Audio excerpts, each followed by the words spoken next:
Tumalsik ang mga lipato habang nagpuputukan ang mga kable sa gitna ng sunog sa Tramo Street, Barangay 51, Pasay City. Nangyari yan bandang alas 4 kaninang hapon. Umabot sa ikalawang alarma ang sunog bago tuluyang napula pasado alas 5 ng hapon. Walang naiulat na nasaktan. Inaalam pa ang sanhi ng sunog at laki ng pinsalang iniwan nito. Halos 4 na raang pamilya na ang inilikas sa Tabaco City sa Albay matapos itaas ang Alert Level 3 sa Bulkang Mayon. May mga inilikas na rin sa iba pang bahagi ng Albay. Babala ng PHIVOLCS, mapanganib ang uson o yung pinaghalong mainit na bato, gas at lava mula sa bulkan. Posible rin mas maraming lava ang ibuga ng bulkan ngayon kumpara sa pagputok nito noong 2023. Saksi si Chino Gaston. Bago magpalit ng taon, naobserbahan ang mas maraming aktibidad sa Bulkang Mayon, kabilang ang rockfall events o pagdausdos ng mga bato mula sa bunganga ng bulkan. Nitong Enero 1, itinaas ng PHIVOLCS ang Alert Level 2. Sa gitna ng dilim, pasado alas 10:40 kagabi, nagliwanag ang tuktok ng bulkan dahil sa lava. At pasado alas 12 kaninang tanghali, naglabas ang bulkan ng uson o pinaghalong mainit na bato, gas at lava. Kaya itinaas na ang Alert Level 3. Ibig sabihin, lalong lumalapit sa surface o labas ng bulkan ang magma o mainit na material nito. Technically, it's erupting. It's just a fusive eruption. Yun yung quiet eruption natin, slow release of magma doon sa edifice ng bulkan. Kaya sa Tabaco, Albay, inilikas na ang halos 400 pamilya na nakatira sa loob ng 6 na kilometrong permanent danger zone.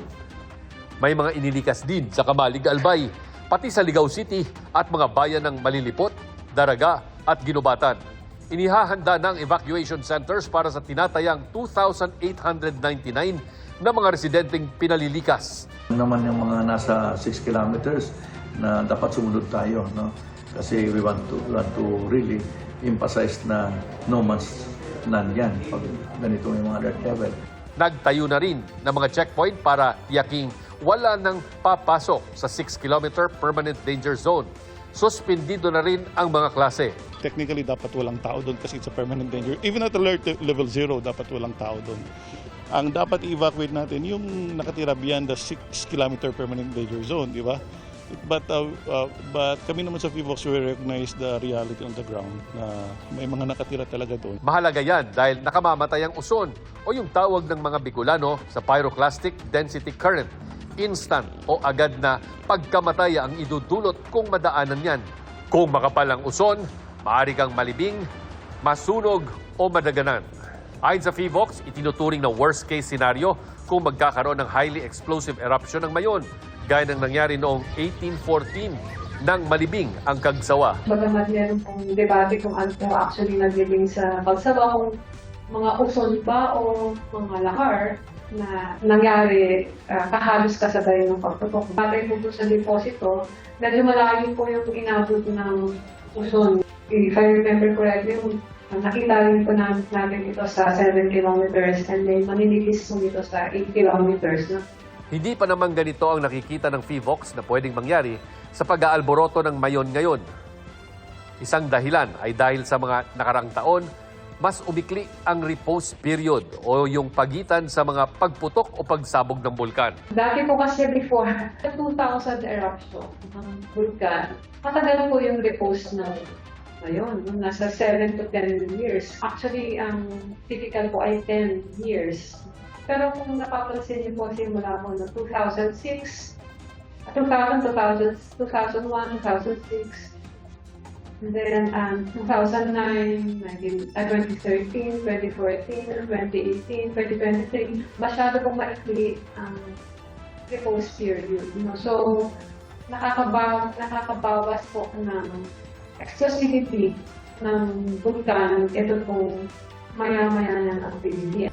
Ang mga aktibidad ng bulkan ngayon, mas kahawig daw ng mga nangyari noong 2023. Baka po mas marami ang laban na ilabas dahil noong 2023 po ay wala pong masyadong ground deformation o yung pressurization sa loob ng bulkan, hindi lang isa ang activity. Pero ngayon po meron. No? At meron din pong chance na aside from lava flow ay meron po tayong minor explosive eruptions. No? May kaunting po sabog, and then may maaari din po tayo magkaroon na lava fountaining. Bawal rin muna ang pamamasyal sa 6-kilometer PDZ. Yung ATV rides na pamuso dito, minsan nakakaabot dun sa 6. Oo nga. Di ba? Opo. So, yun, off-limit muna yung ATV. Kung pwede dito muna sa Kagsawa. And no-fly zone directly above Mayon Volcano. Pwede pa rin namang pagpunta ang mga turista sa Albay para saksihan ang aktibidad ng bulkan, pero dapat ay mula sa malayo ayon sa Department of Tourism. Pansin daw ng DOT na dumarami ang mga tourism arrivals tuwing nag-aalboroto ang Mayon. Ano tayo doon, maghihigpit tayo, yung mga ganyang yung trekking. Siyempre may mga kasi yung safety pa rin ng turista. Para sa GMA Integrated News, ako si Chino Gaston, ang inyong saksi. Nagbuka ng usok na may kasamang abo ang Bukang Kanlaon ngayong araw. Ayon sa PHIVOX, nagsimula itong mag-alas 6 kaninang umaga at nagtagal ng mahigit 3 oras. Wala namang panibagong aktibidad na namonitor sa loob ng bulkan, pero hindi pa rin inaalis ang posibilidad na muli itong pumutok. Nananatili sa Alert Level 2 ang Bukang Kanlaon. 4 ang patay sa magkahiwalay na aksidente sa Laguna at Rizal. Ang isa sa mga sangkot na sasakyan, truck na umararos sa mga bahay. Ating saksihan.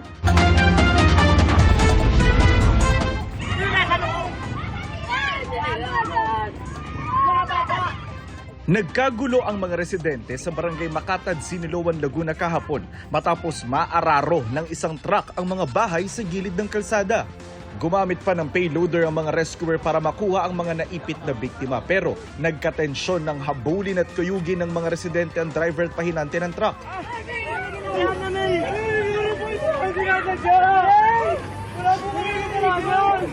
Dalawang residente ang nasawi, kabilang ang binatilyong 16 anyos. 6 naman ang sugatan kasama ang pahinante at driver ng truck. Galing Infanta, Quezon, ang truck na may kargang graba at papunta sana sa Lucena City. Tumangging humarap sa kamera ang pahinante pero kwento niya, nasa kalapit na barangay pa lang daw sila. Nagsabi na ang driver na wala silang preno at ayaw daw kumapit ng air brake. Sinubukan pa raw ilihis ng driver ang truck pero hindi raw nito kinaya dahil sa bigat ng kargang graba. Binasag daw ng pahinante ang salamin ng truck pero paglabas niya, sunod-sunod na suntok ang kanyang natanggap.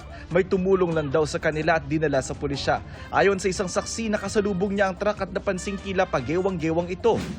Tuling din po kasi talaga ng takbo eh. Walang preno, hindi man na nabusina. Kwento ng driver ng truck, pababa na po sila, ay nawalan po ng preno yung kanyang minamaniyong dump truck. Kaya ito ay kanyang kinabig at tumagilid. Nadaganan po yung kubo nung babaeng namatay at yung isang batang nasa tabi ng kalsada.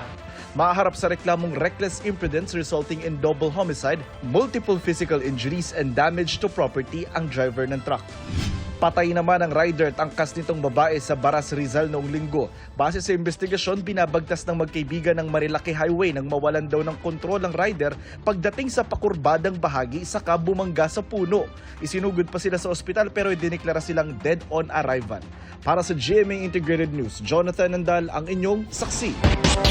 Alitan dahil umulong sa love triangle ang sinisilip na motibo sa pamamaril sa isang cellphone technician sa Bulacan. Ang suspect, kaibigan ng biktima. Yan ang aking sinaksihan.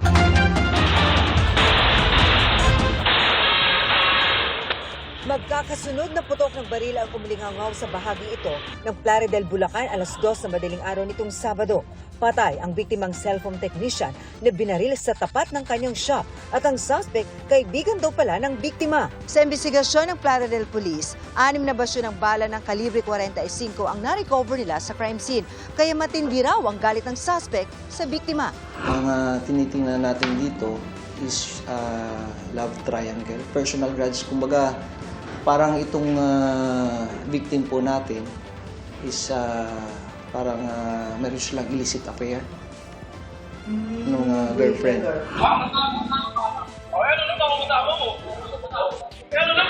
Bago ang pamamaril, maririnig pa sa kuha ng CCTV ang pagtatalo ng dalawang lalaki. Kasunod yan ay narinig na ang mga putok ng baril. Pagrespondi ng pulisya, nadat na nila sa lugar ang isang lalaking duguan. Bumaba yung ating suspect from his car. Then merong argument. Later on, nandun na bumunot na siya ng baril, then pinutukan niya na. Pinutukan niya sa iba't ibang parte po ng katawan. Nagsagawa ng hot pursuit operation ng pulisya at pinuntahan ang suspect sa kanyang bahay. Hindi siya nadatnan doon pero nakita sa bahay ang ginamit niyang sasakyan. Ano yung sabihin, pwede gamitin laban ng kung saan sa yung hukuman dito sa Pilipinas. Kalaunan ay natuntun siya sa Cabanatuan, Nueva Ecija. Doon na nakuha natin yung firearms na ginamit at doon na natin siya inaresto. Nabili niya online for 35,000. Therefore, walang papel. Wala siyang papel. Sinampahan ng reklamong murder at illegal possession of firearms ang suspect. Sinusubukan namin siyang makausap pero tumanggi namang magbigay ng pahayag sa media ang kaanak ng biktima. Selos ang isa sa mga tinitinang motibo sa pagpatay sa isang babaeng isinili sa storage box. Isinakay sa bus sa Laguna at kalaunan natagpuan sa Camarines Norte. Person of interest sa krimen ang kinakasama ng biktima. Saksi si John Consulta. Sa videong yan, makikita na kinakarga ang plastic storage box sa isang bus sa terminal sa Calamba, Laguna, pasado alas 9 ng gabi noong January 1. Ang hindi alam ng tumulong sa lalaking nagsakay sa storage box, bangkay pala ang laman nito. Ang lalaking nakuhanan ng CCTV at nagdeklarang tools ang laman, na-trace kalaunan. Nasa barcode na may iwan niya sa storage box. Barcode pala yun ng tape na binili sa establishmentong ito kung saan nakuhanan ang parehong lalaki 3 oras bago ang kuha sa bus station. Dito, nakita siyang kumukuha ng tape na binayaran niya sa counter pasado alas 6 ng gabi. Person of interest na siya ng pulisya. May nakita kaming barcode na merong nakalagay na dito po sa isang store, shopping mall. January 1 po ito eh. Nakita namin na bumili siya ng tape. Ang bangkay, natagpuan kalaunan sa Basud, Camarines Norte at kikilalanin na sa isang 38 anyos na babae. Ayon sa kanyang ina, kinakasama ng biktima ang person of interest. Nang galugarin ng soko ng Calabarzon Police ang apartment ng mag-live-in partner, tumambad sa kanila ang basag na bote. Dito nila posibleng pinatay ang biktima bago siya sinilid sa plastic storage box. Selos ang isa sa tinitingnang anggulo ng pulisya sa nangyaring pagpatay. Crime of passion po. Possible po sa selos. Halos araw-araw daw po sila nag-aaway. Magkalibin po, magkasama sila sa isang bahay. Isang kahawig ng inilabas na computerized composite ang iniharap sa mga saksi pero lumabas na hindi siya ang hinahanap. Hindi po yan, sir. Gayunman, alam na nila ang pangalan ng person of interest. Possible po sana mag-surrender na siya. And may lead na din po kami kung nasan siya. May mga personnel na din po kami, may mga PNP personnel kaming ongoing po ang hot pursuit sa kanya. Nagpaabot na rin ng mensahe ang kalipin na biktima sa ina nito at umamin umano sa pagpatay. Ang suspect, sir, karon pa lang yun, nag-chat dito sa akong anak. Ang siya ang nagpatay. Nag-surrender na siya dito sa chat sa akong anak. Kay aron daw, iya sa istorya niya yung side niya, nganong napatay niya akong anak. Kwento pa ng ina, huling beses niyang nakausap ang kanyang anak hapon ng Enero 1 at sinabing nagkaroon sila ng di pagkakaintindihan ng kanyang live-in partner. Huwebes sa hapon, mga alas 4, inaaron nga oras yun, sir, na istorya pa na ako akong anak. Naghilak siya, nag-ingon nga, ma, nag-away na sad ni ma. Ingko paglakaw diha, paglakaw. Gabi nag-chat ko saya, ingko ako naman kani. Kay nananghid magul siya, nga mulakaw, adto siya saya igagaw, dito lang sa siya, kay nag-away lagi siya na iya kalibin. Nanawagan naman sila ng tulong para maiuwi ang labi ng kanyang anak sa kanilang hometown sa Camiguin. Para sa GMA Integrated News, John Consulta ang inyong saksi. Suspended ng 70 araw ang lisensya ng isang SUV driver na nanira ng wiper ng bus matapos makaaway ang driver nito sa Cavite.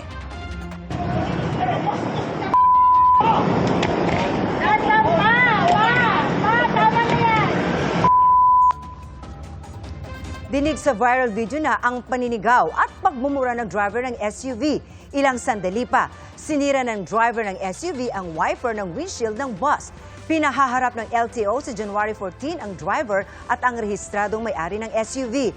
Pinagpapaliwanag sila kung bakit di dapat panagutin ang driver sa kasong reckless driving at kung bakit hindi dapat dawiin ang kanyang lisensya. Pinadadalo rin sa pagdinig ang driver at may-ari ng bus.